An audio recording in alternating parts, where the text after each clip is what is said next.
So we have a word problem. We have a right triangle. So if we have a right triangle, we should be able to see it. So let's draw it so we could actually see what we're reading.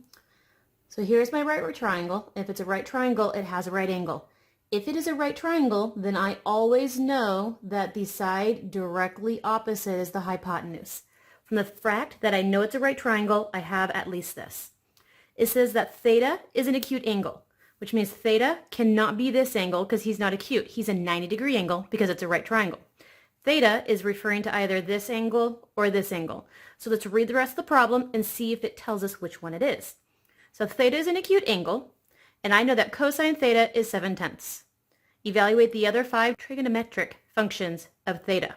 So it doesn't tell me which one to use, which means I can pick. I'm going to pick this angle up here. This one is theta. If he's theta, then the one directly across from him is going to be the opposite side, which means the one immediately next to him is going to be our adjacent. So there are 5 more trig functions that we need to know. There are 5 more because they gave us already 1. There are total in 6. So we have SOHCAHTOA,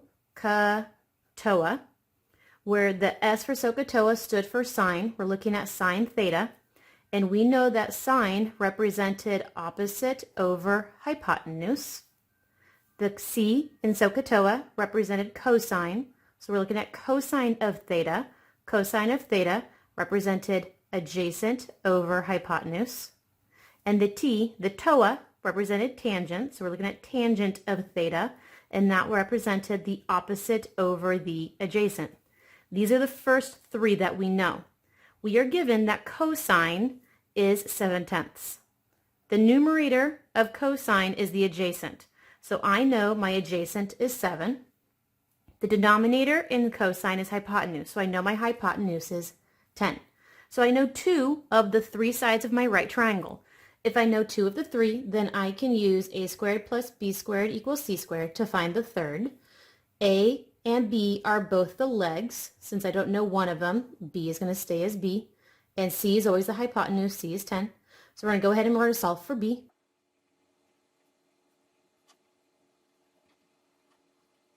So b is the square root of 51, which means my opposite right here is the square root of 51. So I can now find sine, and I can now find tangent. So sine is opposite. Opposite is square root of 51, and hypotenuse is 10. I can now find tangent. Opposite is square root of 51, and adjacent is 7. These are my first 3. Now I need to find the other ones. If I were to reciprocal sine, I would end up getting cosecant. So cosecant of theta is this flipped, so it's 10 over the square root of 51. But remember, you cannot have a square root in the denominator, so I need to rationalize the denominator by multiplying both the numerator and the denominator by the square root that needs rationalizing. So you can multiply straight across. So 10 times the square root of 51 is 10 square root 51. Root 51 times root 51 is just a 51. So cosecant of theta is 10 root 51 over 51. If I know cosine, that means that I know secant, because secant is the reciprocal of cosine, so this is 10 over 7. If I know tangent, then I know cotangent, because cotangent is the reciprocal of tangent. So this is 7 all over square root of 51. But again, you can't have a square root at the bottom. So I need to rationalize the denominator by multiplying both the top and the bottom by the square root that needed to go away. That needed to be rationalized.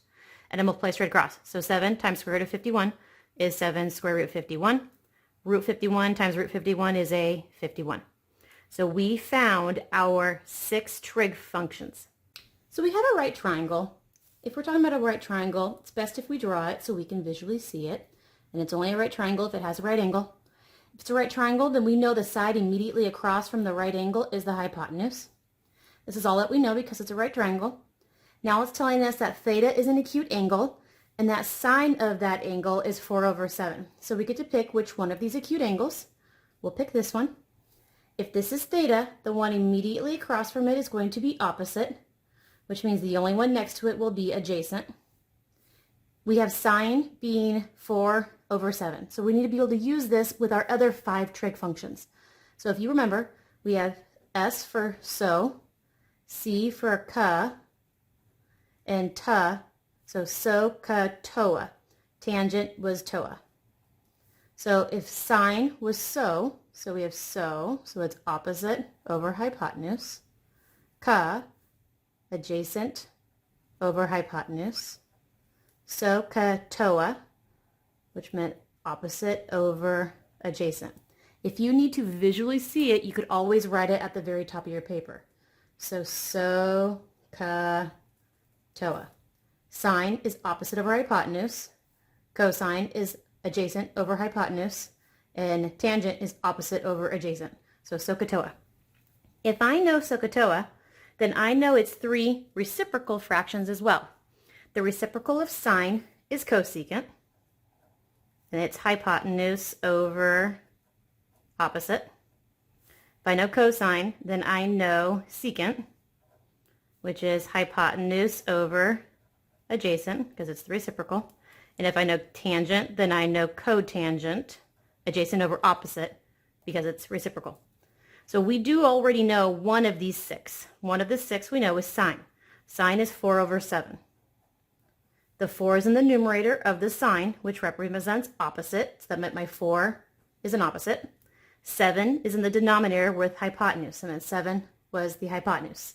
If I know 2 of the 3 sides and it is a right triangle, we are able to use a squared plus b squared equals c squared. A and b are the legs, so I know A, I do not know B. C is always the hypotenuse, which is 7. So we are going to go ahead and we're going to solve for B. So B is the square root of 33. Miss an adjacent side, B is going to be the square root of 33. So now we got to go through and find our other 5 functions. If I know sine, then I know cosecant because it is reciprocal. So this is 7 over 4. So cosine's adjacent over hypotenuse. Adjacent is the square root of 33. Hypotenuse is 7. If I am to reciprocal this, I get secant.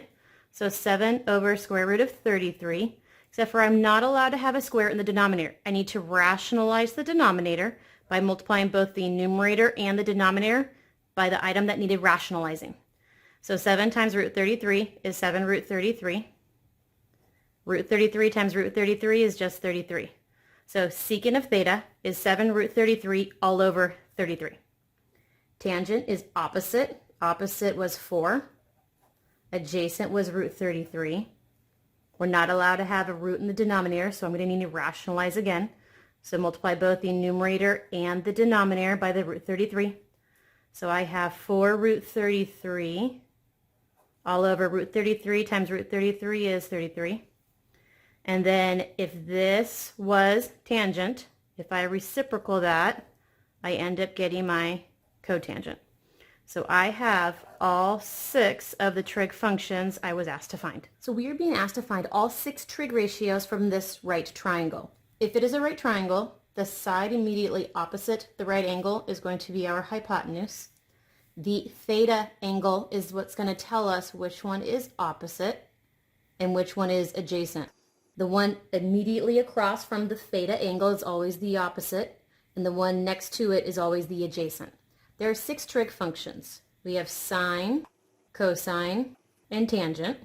And each of these 3 has their own reciprocal. The reciprocal of sine is cosecant. The reciprocal of cosine is secant. And the reciprocal of tangent is cotangent.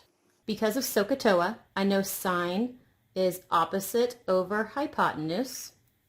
I know cosine is adjacent over hypotenuse. And I know tangent is opposite over adjacent. So looking at my right triangle, I only have 2 of the 3 sides. So I need to find the third one.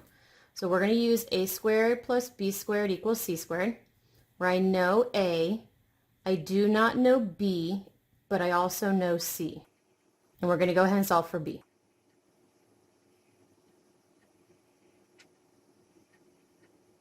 So b is 5. So I know this other angle is 5. So I need opposite over hypotenuse. My opposite was a 5. My hypotenuse is 5 root 2. Cosine is adjacent all over hypotenuse, which is 5 root 2. Tangent is opposite over adjacent. Now if I look at these 3, the reciprocals are you take this fraction and you just flip it. So this is 5 root 2 over 5. This is also 5 root 2 over 5. And this is 5 over 5.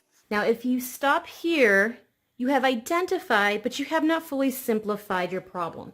So I know 5 over 5, these can reduce down to 1, and then you're not allowed to have a square root in the denominator. So I need to rationalize the denominator by multiplying both the top and the bottom by that square root 2. So 1 times square root 2 is a root 2. Root 2 times root 2 is just 2. So this is root 2 over 2. Cosecant, the root can stay in the top. He is fine. But 5 divided by 5 is 1. So this is actually square root of 2. Cosine, 5 divided by 5 is 1. And then you have to rationalize the denominator again. So 1 times root 2 is a root 2. Root 2 times root 2 is 2.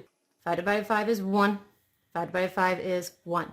So I found my 6 trig functions in fully simplified form, and all denominators are rationalized.